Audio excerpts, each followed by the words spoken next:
Hey, good morning. Hi, everyone. How are you? This is Sophia, your host for today. And today I will be speaking on how do you deal with grief, especially in this season. There are so many who are navigating grief, loss, the pain, and the journey of what that may look like. And so I wanted to just share with you briefly as it relates to, I've been noticing a lot of my clients have been navigating grief, especially during this season. And so, with that, I wanted to just highlight that it's okay and for you to be able to normalize, losing someone. Losing someone is not easy. And so, what is grief? My description here is that grief is an intense emotion, and it's the mental anguish that someone deals with when they are going through a season of grief. Now, mind you, as there's so many ways that individuals navigate grief, no two individuals, go through grief the same way. There are different ways in which people go through the journey, the healing journey of grief itself. And so I wanted to just pinpoint as well that grief affects an individual physically, psychologically, emotionally, and spiritually. So, for a second, let's look at how an individual may look at grief through the lens of their spirituality. So, Psalm 23 describes grief as the valley of the shadow of death. Grief is painful. And with that said, grief lingers for many people. According to research, you may even have a different perspective in terms of the different stages of grief. And grief is a healthy way for, I would say, a healthy response to losing someone.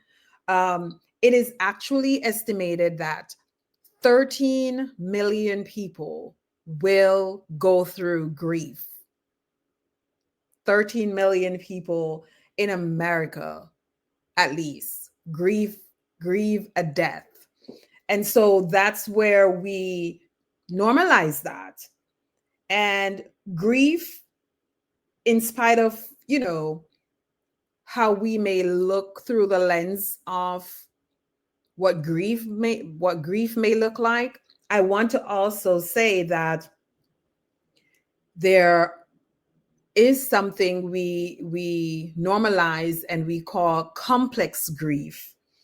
So the complex grief means that someone will go through what they're feeling, actually their thoughts, their mindset may be punctuated by this complex grief. So if you grieve someone and you haven't really addressed what that may look like for you, it persists. And now, according to the DSM, there is also prolonged grief, and that may last for adults a long time, right? As opposed to how it may last for a child. And so if we're looking at that, we want to be able to normalize if we're walking alongside someone who is grieving. We want to be able to, yes, it's okay to show empathy as well. And here's one thing I notice quite often is that someone may say, well, I really don't know how to come alongside someone who's grieving. It doesn't mean that you have to fill that space with a lot of, words. Just simply being still in that moment. Just be present, just be present, show up and just be present. That's okay. I think there's no unique way in which you can actually walk alongside someone, but just showing up, that's you being able to normalize that you're there for that person and it's okay. And so I want to also look at this idea of the stages of grief and what that may appear to be like for you. So grief, again, can be experienced in different ways, but specifically, according to Elizabeth Kubler-Ross, there are stages of grief. And so denial may not be, someone's first stage. Again, I said there's no one size that fits all. So denial and shock, and that may look like having a difficult time comprehending losing your loved one. And the pain can be intense. And so it may not be a reality for you in this stage of denial. Anger and blame, this loss, as soon as this loss begins to really set in, you may wonder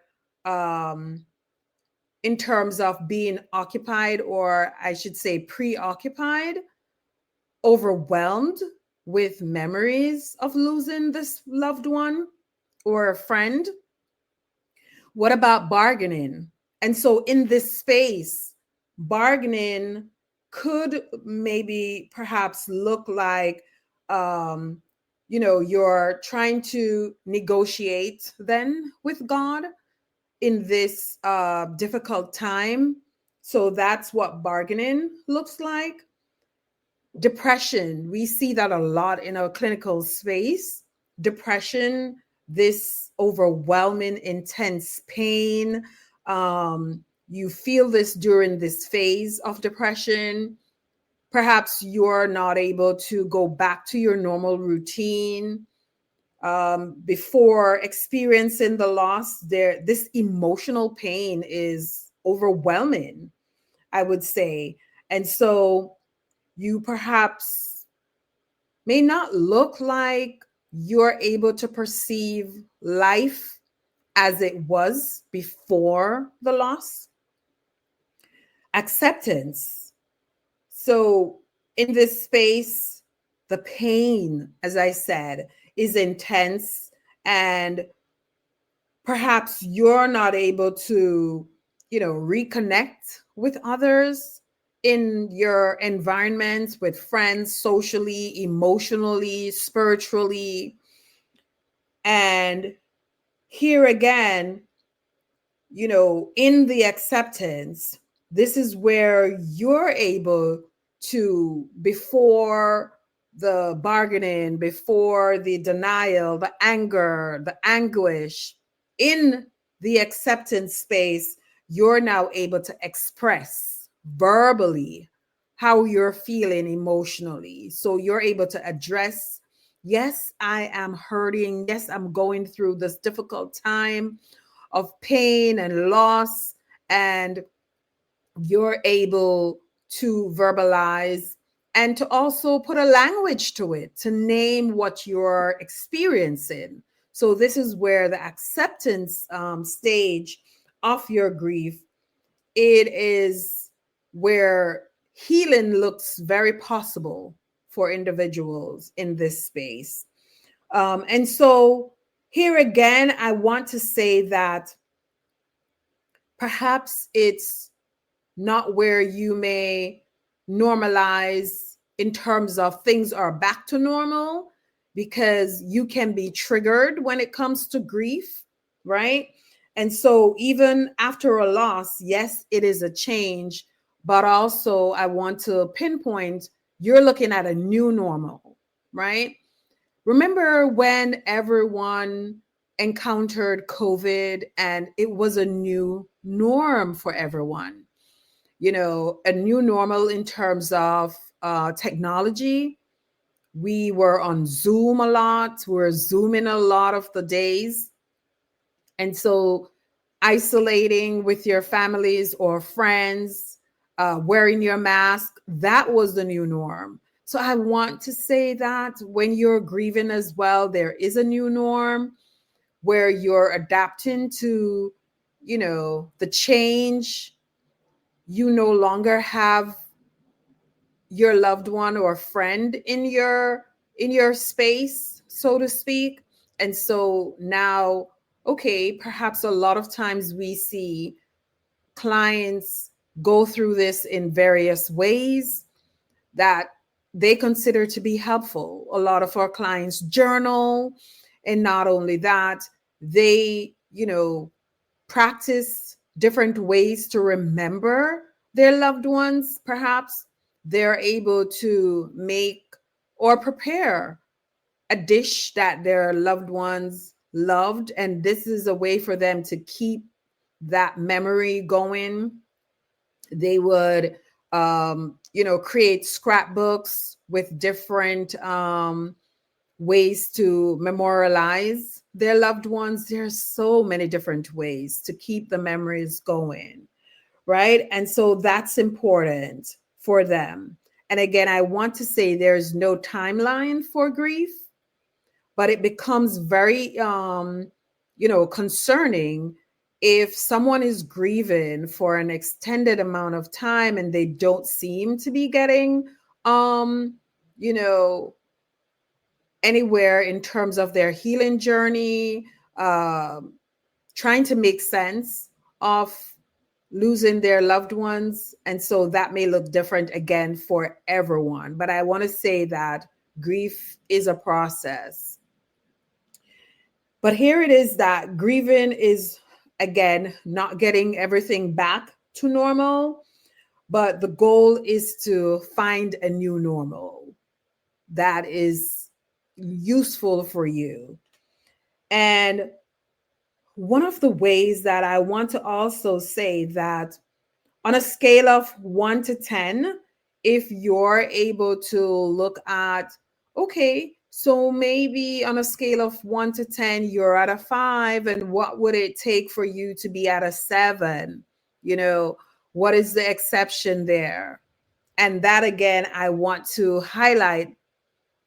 Many of our clients consider that to be a useful way for them to look at their own process. Again, your healing is personal. Your journey, navigating grief is personal. And so I wanted to say that as well.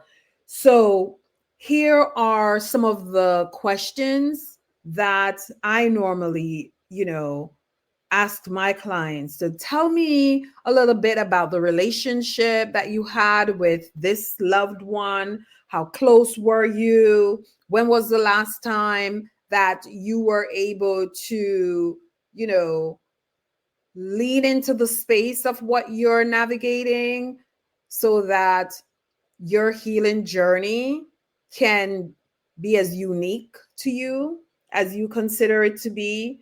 What are some of the good times that you shared with this loved one?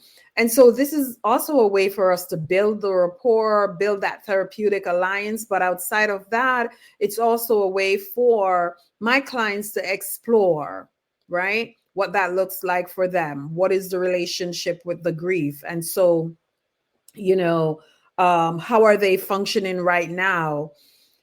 I want to be able to normalize that as well.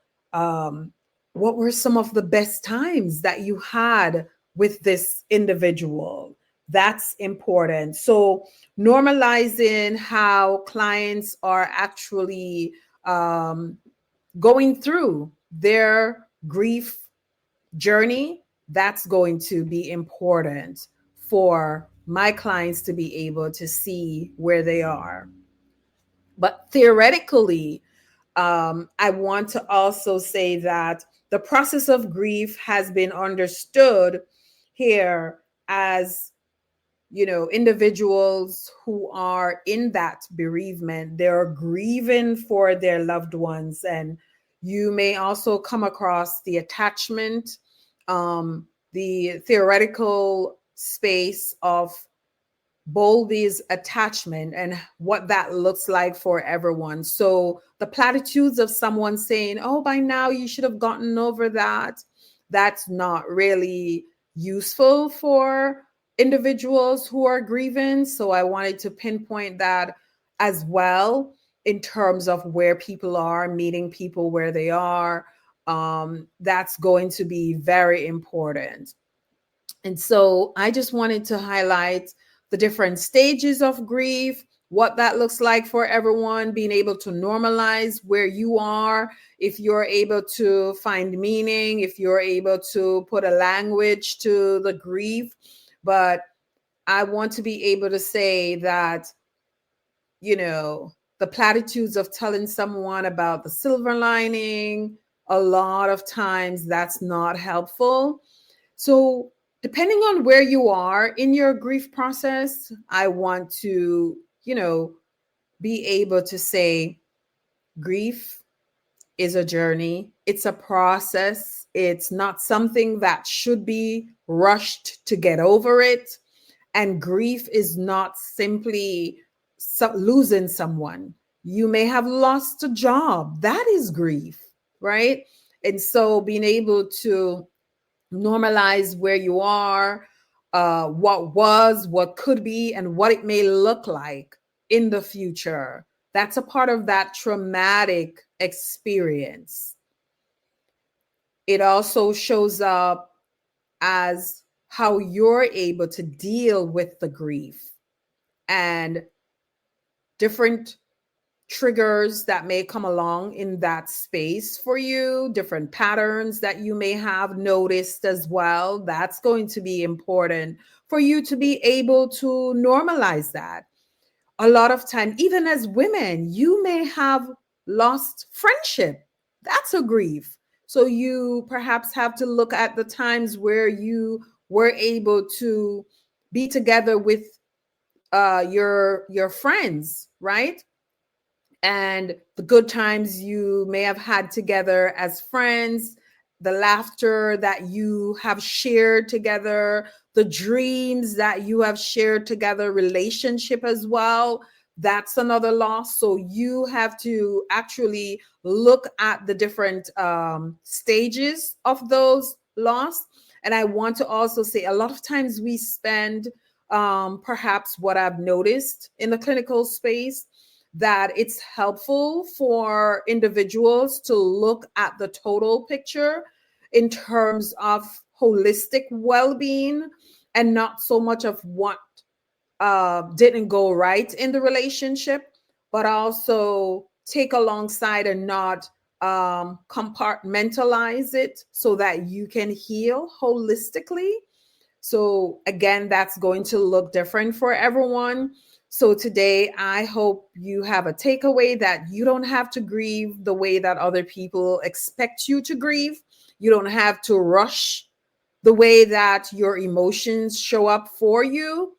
But I would say normalize where you are, find a new norm as you navigate your grief uniquely, and to be able to adjust to not having that friend or not having the loved ones with you. Find a way that you can cope realistically with the loss that you are experiencing. And it's okay to not be okay and to know that you're not alone. I would say find a good support system, a safe space where you can process your grief.